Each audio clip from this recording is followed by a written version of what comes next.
টাকা দিলেই মেলে মশার ওষুধ, জড়িত উত্তর সিটির সিন্ডিকেট।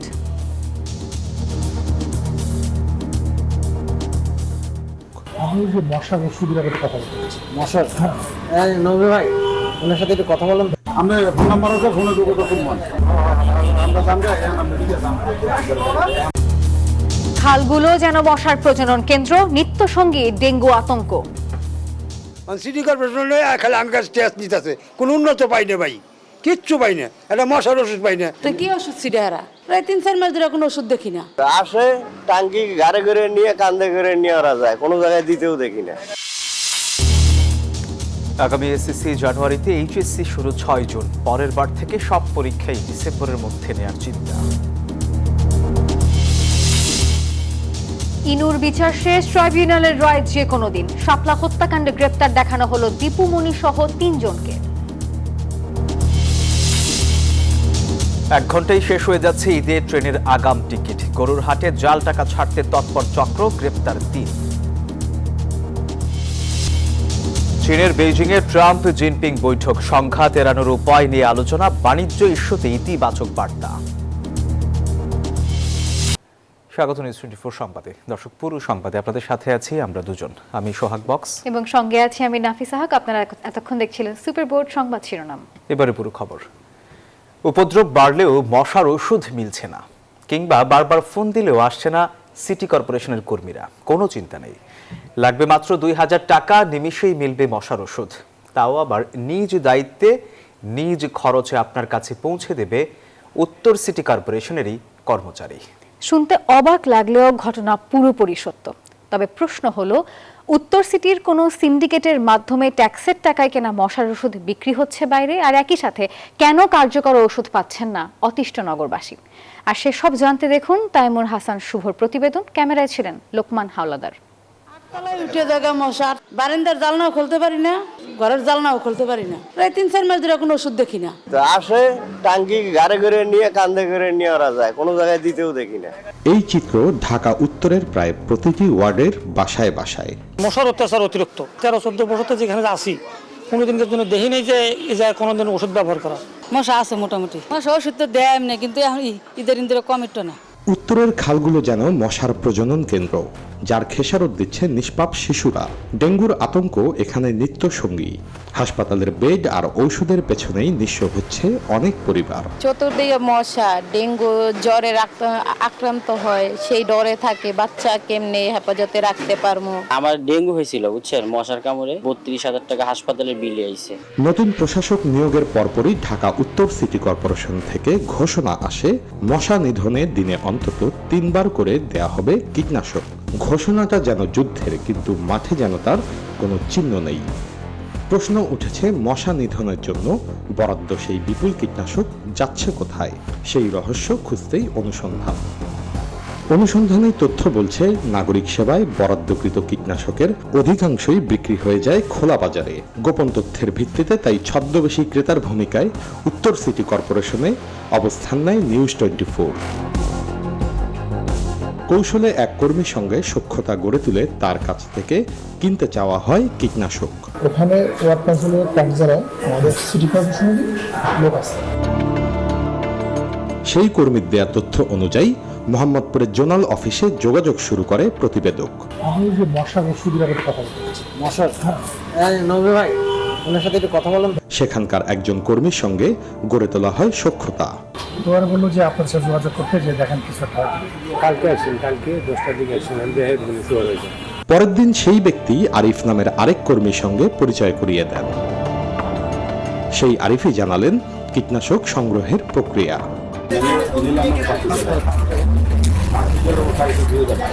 দামাদামিতে রাজি হবার পর পাওয়া গেল ডেলিভারির ঠিকানা।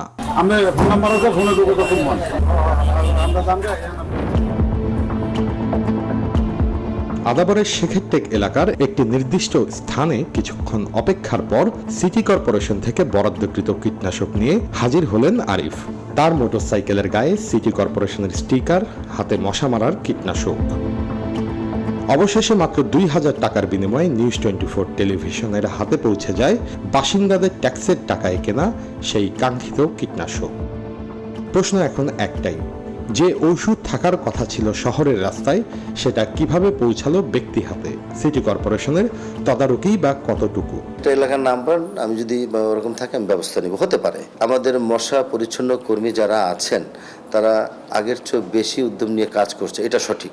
আবার আপনার যে প্রশ্নটা আমাকে করলেন যে অনেক জায়গায় 1 মাসেও তারা দেখেনি, এটা আপনি বলেছেন, আমি ব্যবস্থা নিব, আমি দেখব। চিত্রটা ভয়ঙ্কর, দুর্ভাগ্যবশত অব্যবস্থাপনা, অনিয়ম, দুর্নীতি, কাজ করার ব্যাপারে অনীহা, সার্বিকভাবে বলতে গেলে এটা ভালো চিত্র নয়। মশা নিধনের নামে কোটি টাকার বরাদ্দ, কাগজে পরিকল্পনা থাকলেও বাস্তবে মিলছে না তার ছিটে ফোটাও। যে কীটনাশক থাকার কথা ছিল নগর জীবনের সুরক্ষায়, সেটাই যদি হারিয়ে যায় অন্ধকার বাণিজ্যে, তবে প্রশ্ন থাকে এই শহরের মানুষ বাঁচবে কিভাবে? তাইমুর হাসান শুভ, নিউজ 24, ঢাকা। আগামী বছরের এসএসসি ও সমমান পরীক্ষা শুরু হবে 7 জানুয়ারি আর এইচএসসি শুরু হবে 6 জুন। সচিবালয়ে ব্রিফিংয়ে 2027 সালের এসএসসি ও এইচএসসি পরীক্ষার এই সময়সূচি জানান শিক্ষামন্ত্রী আ.ড.ম এহসানুল হক মিলন। বলেন, সেশন জট কমিয়ে আনতে 2028 সাল থেকে এই দুটি পরীক্ষা আরও এগিয়ে আনা হবে। এসএসসি ও এইচএসসি পরীক্ষার সেশন শুরু হয় জানুয়ারি মাসে, কিন্তু 2 বছরের নির্ধারিত সময়ের পরে পরীক্ষা ও ফল ঘোষণা হয়। এসএসসি পরীক্ষার ফল ঘোষণায় দেরির কারণে পিছিয়ে যায় এইচএসসি পরীক্ষা, আর এইচএসসির এই বিলম্বে উচ্চশিক্ষার শুরুটাও পিছিয়ে যায় প্রতিবার। পাবলিক পরীক্ষা এগিয়ে আনার চেষ্টা হিসেবে এর আগে ফেব্রুয়ারিতে এসএসসি পরীক্ষা শুরু করা গিয়েছিল, কিন্তু করোনা সহ নানা কারণে তা পিছিয়ে যায়। আগামী বছর থেকে আবারও তা এগিয়ে আনার সিদ্ধান্ত নিয়েছে শিক্ষা মন্ত্রণালয়। স্টেক হোল্ডারদের সাথে ব্যাপক আলোচনার সাপেক্ষে আমরা সিদ্ধান্ত নিয়েছি যে আমরা শুরু করব জানুয়ারি, এসএসসি শুরু করব জানুয়ারি 7 তারিখ 2027, এবং তাদের পরীক্ষা শেষ হবে 6 ফেব্রুয়ারি 2027। আর এইচএসসি আমরা শুরু করব 6 জুন এবং শেষ করব 13 জুলাই। আমাদের রুটিনও আমরা করে ফেলেছি। 2028 সাল থেকে এই দুটি পাবলিক পরীক্ষা নির্ধারিত সময়ের মধ্যেই শেষ করার পরিকল্পনা করা হচ্ছে। এতে উচ্চশিক্ষার জন্য আন্তর্জাতিক অঙ্গনেও সময় বাঁচবে। আমরা চেষ্টা করছি সেশন জটকে কমিয়ে আনা, সিলেবাস কভার করা এবং সঠিকভাবে তাদের শিখন হওয়ার পরে পরীক্ষা নেওয়া। সিনক্রোনাইজ করতে চেয়েছি কিভাবে এই গ্যাপটা, যেটা এসএসসি পরীক্ষার জন্য বসে থাকে ছাত্রছাত্রীরা, প্রায় 1 বছর নষ্ট হয়ে যায়, এবং এইচএসসি পরীক্ষার জন্য ছাত্রছাত্রীরা বসে থেকে প্রায় 1 বছর নষ্ট হয়ে যায়। এই গ্যাপটাকে ক্রমান্বয়ে আমরা ক্লোজ করতে চাচ্ছি এবং ধরে নিচ্ছি যে December is the end of the year, এবং এটা হলো এক্সামিনেশন মান্থ। প্রশ্নের জবাবে মন্ত্রী জানান, শিক্ষার মানে শহর গ্রামের বৈষম্য কমিয়ে আনতে চেষ্টা চলছে, এজন্য শিক্ষকদের প্রশিক্ষণ দেওয়া হচ্ছে। আমরা শিক্ষার্থী GPA+ পাওয়ার চেয়ে আমরা শিক্ষক ট্রেনিং প্রোগ্রামটাই সবচেয়ে বেশি গুরুত্ব দিচ্ছি। শানাজি ইয়াসমিন, নিউজ 24, ঢাকা। জুলাই গণঅভ্যুত্থানে মানবতা বিরোধী অপরাধের মামলায় সাবেক মন্ত্রী ও জাসদ সভাপতি হাসানুল হক ইনুর বিচার কাজ শেষ। যে কোনো দিন রায় ঘোষণা করবেন আন্তর্জাতিক অপরাধ ট্রাইব্যুনাল। আর এদিকে শাপলা চত্বরে গণহত্যা মামলায় সাংবাদিক মোজাম্মেল বাবু, ফারজানা রূপা ও সাবেক মন্ত্রী ডাক্তার দীপু মনিকে গ্রেপ্তার দেখানো হয়েছে। হাসানুল হক ইনুর বিরুদ্ধে কুষ্টিয়ায় 6 জনকে হত্যা, আন্দোলন দমনে শেখ হাসিনাকে পরামর্শ, উস্কানিমূলক বক্তব্য, আন্দোলনকারীদের জঙ্গি আখ্যা, কারফিউ দিয়ে গুলি করার নির্দেশ সহ 8টি অভিযোগ আনা হয়। এসব অভিযোগের উপর 9 জন ইনুর বিরুদ্ধে সাক্ষ্য দেন। আন্তর্জাতিক অপরাধ ট্রাইব্যুনাল 2-এ ইনুর বিরুদ্ধে আনিত অভিযোগের উপর চূড়ান্ত যুক্তিতর্ক উপস্থাপন শেষ করে উভয় পক্ষ। এ সময় চিফ প্রসিকিউটর আমিনুল ইসলাম বলেন, আওয়ামী লীগ সরকারের সহযোগী ও শেখ হাসিনার পরামর্শক হিসেবে ইনু মানবতা বিরোধী অপরাধ করেছেন। কথোপকথন ছিল তৎকালীন প্রধানমন্ত্রী শেখ হাসিনার সাথে, সেই কথোপকথনের রেকর্ডগুলো আমরা দিয়েছি এভিডেন্সে। সেখান থেকে আমরা পরিষ্কারভাবেই এইটি প্রমাণ করার চেষ্টা করেছি বা আমরা তথ্য প্রমাণ দিয়েছি যে জনাব ইনুস সাহেব একজন রাজনৈতিক নেতা হিসেবে তিনি দেশপ্রেমী মানুষের বিরুদ্ধে অবস্থান নিয়েছিলেন। যেসব ধারায় আমরা চার্জ গঠন করেছি সেই সব ধারায় যা যা শাস্তি আছে সেই শাস্তি আমরা চেয়েছি। আসামি পক্ষের আইনজীবী অভিযোগ করেন ইনু আন্দোলন দমনে কোনো ভূমিকা রাখেননি।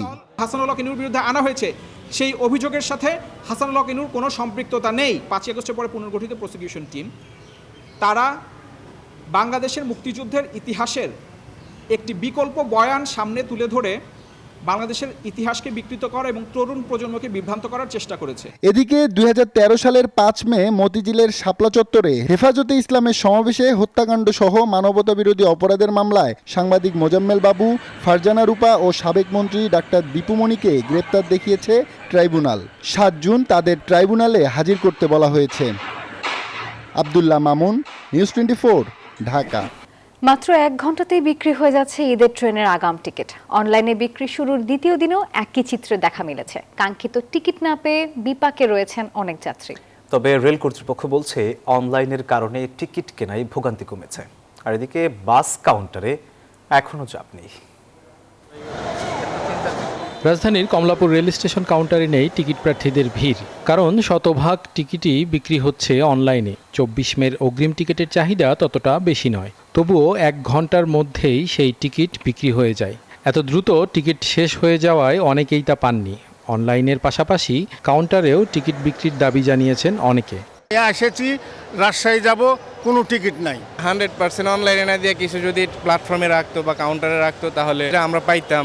স্টেশন ম্যানেজার জানালেন, শতভাগ অনলাইনে টিকিট দেওয়ার ফলে সবার ভোগান্তি কমেছে। সহজেই ঘরে বসে টিকিট পাওয়া যাচ্ছে। চাহিদা বিবেচনায় যাত্রার দিন 25% আসনবিহীন টিকিট বিক্রির ব্যবস্থা থাকছে। পশ্চিমাঞ্চলে সকল টিকিট বিক্রি শেষ হয়েছে। প্রতিটা ট্রেনের যাত্রা 2 ঘন্টা পূর্বে 25% নিম্ন শ্রেণীর স্ট্যান্ডিং টিকিট কাউন্টার থেকে দেওয়া হবে। 100% টিকিট অনলাইনে দেওয়াতে ভালো আছে, কারণ এটা মানুষের কষ্টের কিন্তু একটা লাঘব হয়েছে। আগে কমলাপুর স্টেশনে আপনারা দেখতেন একদিন আগে এসে মানুষ কিন্তু এখানে ঘুমাতো, তো এখন কিন্তু সবাই বাসায় বসে নিজে কিন্তু টিকিট কাটতে পারছে। বাসের অগ্রিম টিকিট কাউন্টারে বিক্রি হলেও রাজধানীর গাবতলী বাস টার্মিনালেও যাত্রীদের ভিড় নেই। ইতিমধ্যে 25 ও 26 মের টিকিট বিক্রি হয়ে গেছে। অন্যান্য দিনের টিকিট সহজেই পাওয়া যাচ্ছে। ভোগান্তিবিহীন টিকিট কিনতে পেরে খুশি অনেকেই। 1550 টাকা যেটা তার নির্ধারণ করছে ওটাই নিচ্ছে, 72 টাকা নিচ্ছে না। 25 আর 26 এই দুটো দিন আমরা মোটামুটি 70% টিকিট বিক্রি করতে পারছি। শুক্রবার বিক্রি হবে ট্রেনের 25 মের অগ্রিম টিকিট। মাইদুল ইসলাম, নিউজ 24, ঢাকা।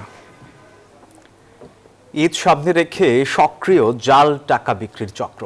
রাজধানীর উত্তরা ও গাজীপুর থেকে এমন চক্রের 3 জনকে গ্রেপ্তার করেছে ডিবি পুলিশ, যেখানে উদ্ধার হয়েছে প্রায় 34 লাখ টাকার জাল নোট এবং টাকা তৈরির সরঞ্জাম। এছাড়া অনলাইন জুয়া ও সাইবার প্রতারণায় জড়িত 6 চীনা নাগরিক সহ 9 জনকে গ্রেপ্তার করেছে ডিবি।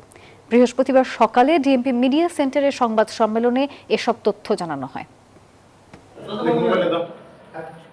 3টি কালার প্রিন্টারে ছাপা হচ্ছে টাকা। মাত্র কয়েক সেকেন্ডে 500 ও 1000 টাকার নোট বের হচ্ছে মেশিন থেকে। টাকা ছাপার এমন এক কারখানায় অভিযান চালিয়ে আটক করা হয় 3 জনকে।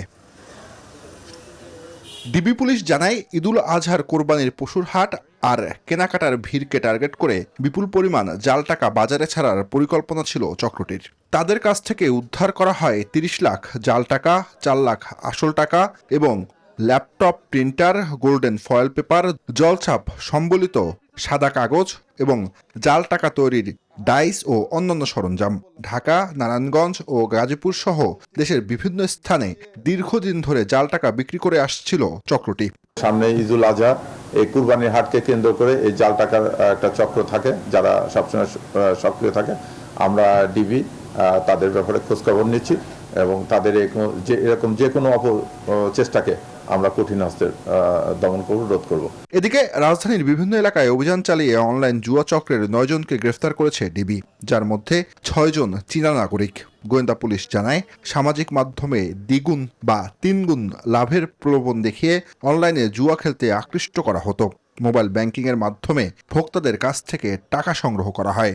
চীনা নাগরিকরা জড়িতের সঙ্গে আমরা ইনভেস্টিগেশন করতে যেয়ে দেখতেছি এই টাকাটা এখানে আমাদের নগদ বা বিকাশের মাধ্যমে টাকাটা ঢুকতেছে, তাৎক্ষণিকভাবে এই টাকাটা দেশের বাইরে চলে যাচ্ছে, যেটা আমাদের জন্য ক্ষতিকর। অনলাইন জুয়া থেকে সাধারণ মানুষকে সতর্ক থাকারও আহ্বান জানানো হয় ব্রিফিংয়ে। জুবাইর সানি, নিউজ 24, ঢাকা।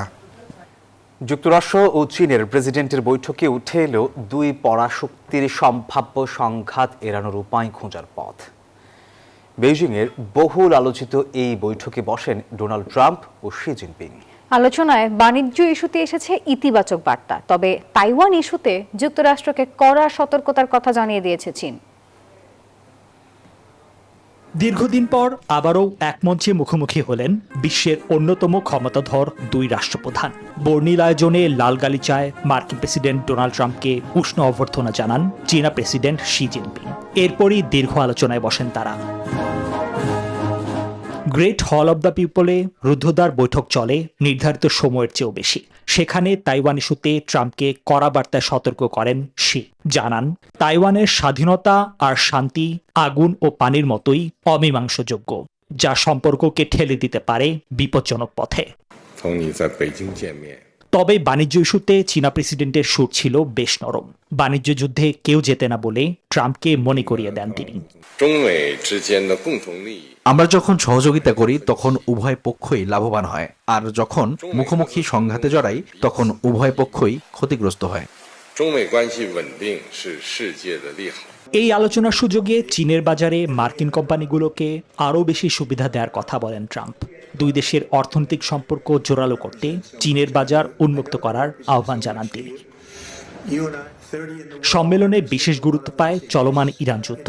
মধ্যপ্রাচ্যে সংঘাত নিরসনে ট্রাম্প প্রশাসন সরাসরি সহায়তা চাইলে সামরিক হস্তক্ষেপের বদলে কূটনৈতিক সমাধানের উপর জোর দেন শি।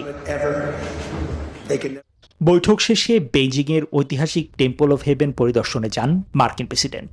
শুক্রবার মধ্যাহ্নভোজের বর্ণিল আয়োজনের মধ্য দিয়ে শেষ হবে ট্রাম্পের এই আলোচিত সফর। নিবির আমিন, নিউজ 24। দর্শকের এই ছিল নিউজ 24 সংবাদের এখনকার আয়োজনে। এতক্ষণ আমাদের সঙ্গে থাকার জন্য ধন্যবাদ সবাইকে।